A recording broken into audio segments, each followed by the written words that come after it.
এবং পরিবর্তন করব ইনশাআল্লাহ। আমার শ্রদ্ধেয় বড় ভাই মাননীয় সংসদ সদস্য আছেন, আমি তার সামনে একটি কথা বলতে চাই।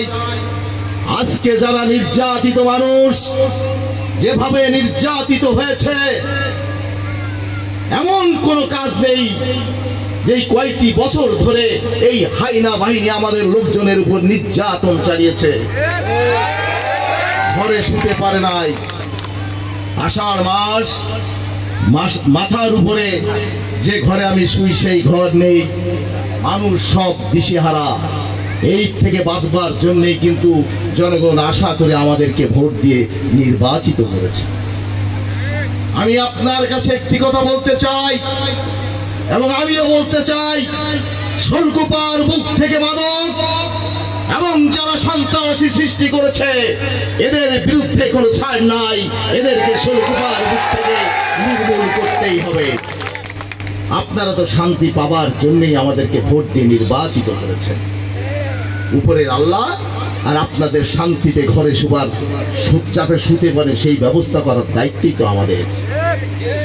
আজকে যদি আমাদের এই নির্যাতিত লোকজন অহেতুক যদি এত বছর ধরে নির্যাতিত হয়ে আছে, বড় আশায় তারা সুখের মুখ দেখেছে, অনেক নিরীহ মানুষ তারা ঘরে শুতে পাচ্ছেন এখন পর্যন্ত। ঘরে আমার জানা মতে এখন পর্যন্ত ঘরে শুতে পাচ্ছে না। আমাদের লোকজনই এখন পর্যন্ত ঘরে শুতে পাচ্ছে না।